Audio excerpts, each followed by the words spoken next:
Hello. I'm Interweb Studios and today we ask Reddit what are some trade secrets from working in the industry. A lot of these are quite interesting if not helpful, and I suggest you stick around until the end. With that, sit back and enjoy the video. Most sweet and sour sauce from Chinese restaurants is literally just ketchup, white vinegar and honey. If you ship through FedEx Express, if you're sending many packages, envelopes to a single stop, ship one priority overnight and the rest standard. They'll be delivered together with the priority package. Express courier here. This is on point.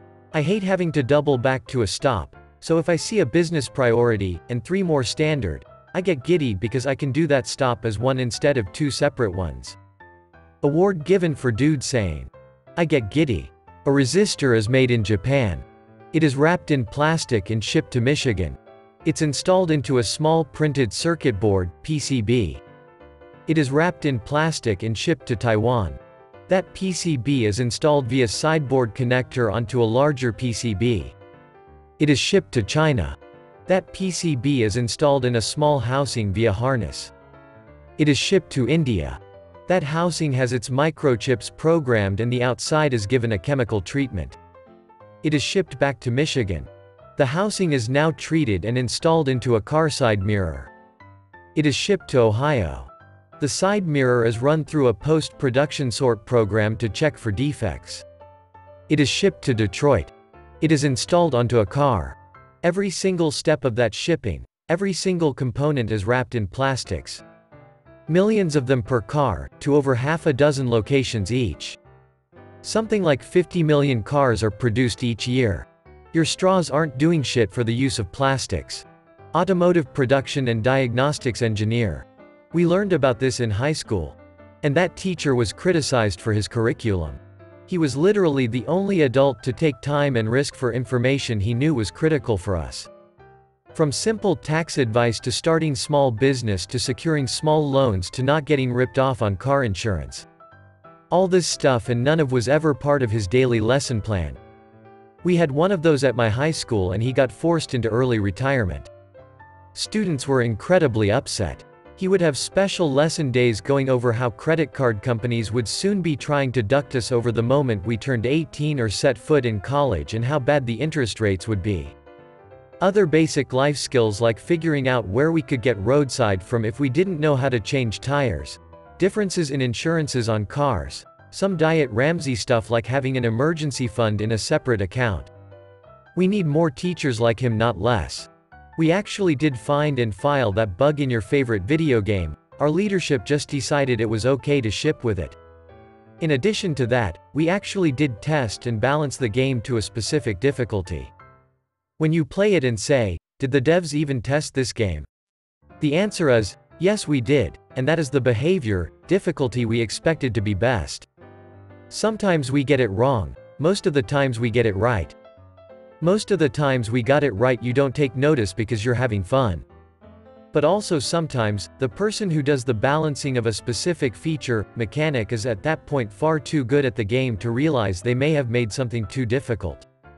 If you want to book a rental car but they're sold out, book it for a week or 2 longer than you actually need it and then just return the car early and you'll only get charged for the time that you had it. All the systems owned by Enterprise Rent-A-Car, Enterprise, Alamo and National automatically open up their system to long-term reservations and will make sure you get a car over someone who only booked in for a day or 2. Worked there for 2 years. It's a dirty business but at least I learned a lot of rental hacks LMAO. Wanted to add that when you return the car early make sure your daily rate doesn't change. Enterprise would do that all the time. If people returned their cars early the daily rate would almost always go up automatically. They can go in and manually change it but you gotta make sure you ask. Worked there for 3 miserable years. This is super niche, but somewhat related. I like to play golf, but I also like to play golf alone.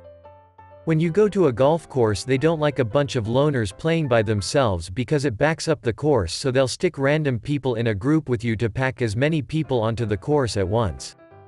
I hate trying to make small talk with other randos while also trying to not embarrass myself by playing shitty golf.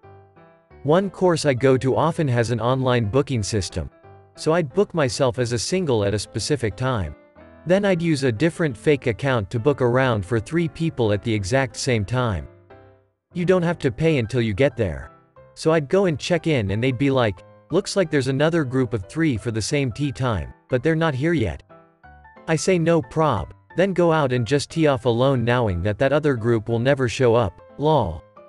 Can't do that very often at the same course or they'll get wise to your shenanigans.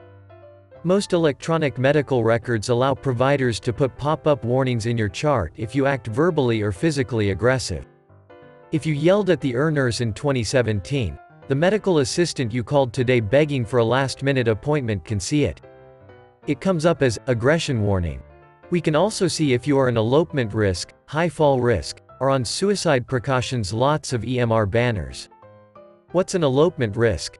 Elopement equals run away in this context. Worst possible secret. I worked in the main shipping warehouse for a popular lingerie chain. I processed returns. We were trained to use tape to extract pubes from used underwear and then repack it as new.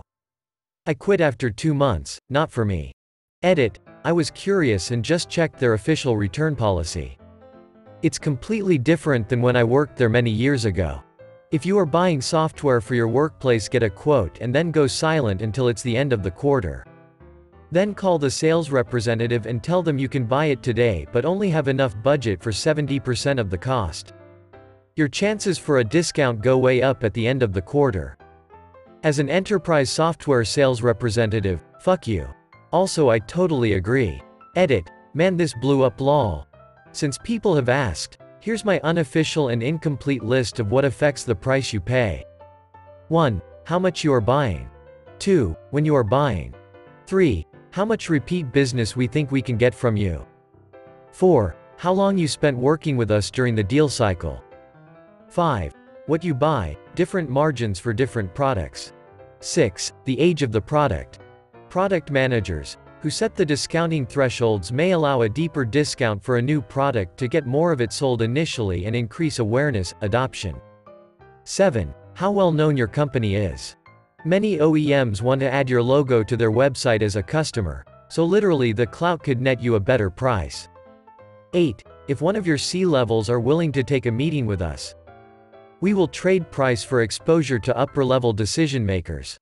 Bonus discount if they will speak as a customer reference. Double bonus discount if they will speak at a conference.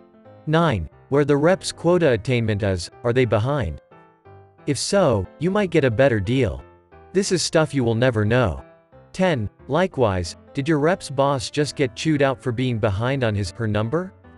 You might get a better deal. 11. What you are buying in addition to the software. We'll take a few points off if you add services to it. 12. Spiffs. If your representative is receiving double quota credit for selling a particular type of software, or any software during a limited window of the spiff, you will get a decent discount because the representative needs the deal to happen now. 13. Your poker face.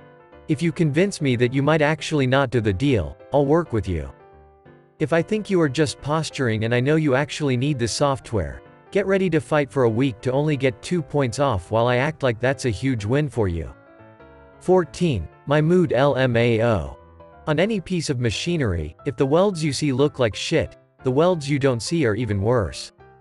If you are wondering what's taking me so long to process your loan application, it's because I forgot about it.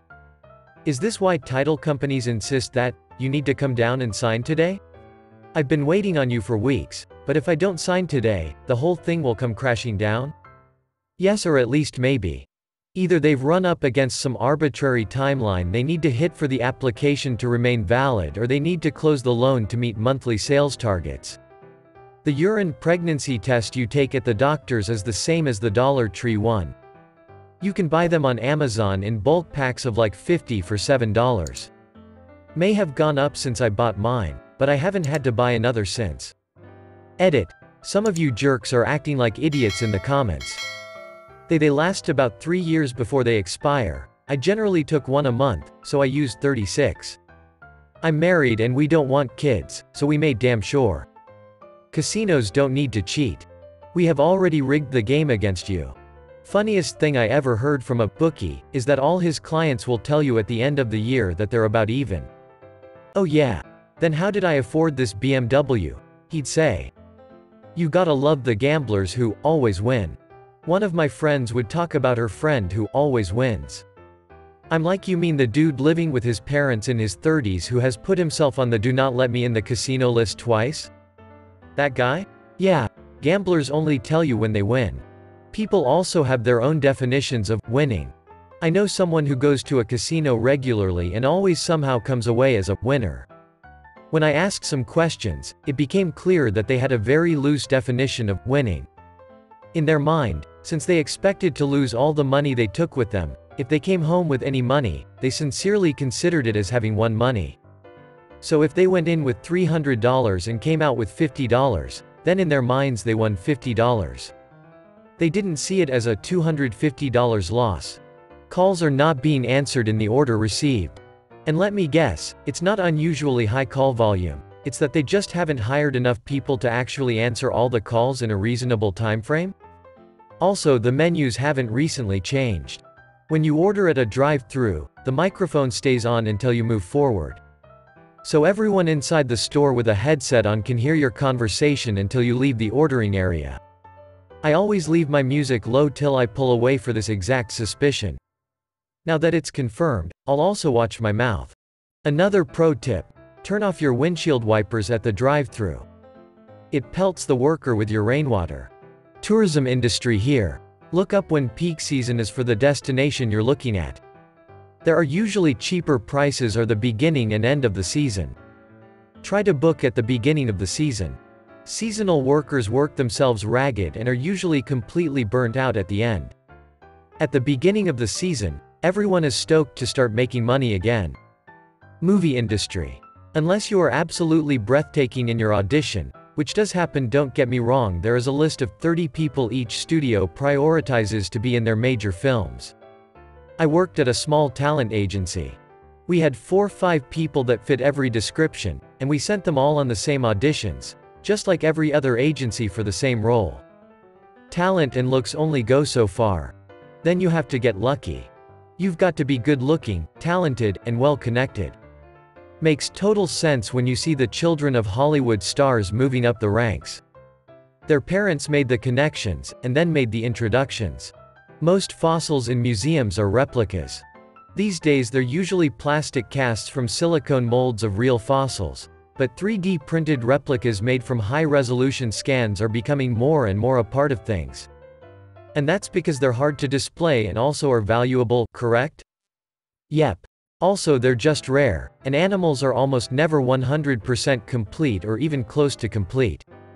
Gotta fill in the gaps somehow. One thing I really appreciate about the Royal Ontario Museum in Toronto is that they have a diagram next to each description of their dinos showing you which pieces are real and which are casts. With a couple of them, it takes away a bit of the magic. There's a huge dino in front of you, but then just 2 or 3 bones are real, but I appreciate the honesty. I worked in that lab for a while during art school. Many of the casts are there because the museums share casts, so you might see the same casts in dozens of museums around the world. With that, I hope you enjoy the video. If you did, don't forget to like, subscribe and comment any industry secrets you may have. Until next time.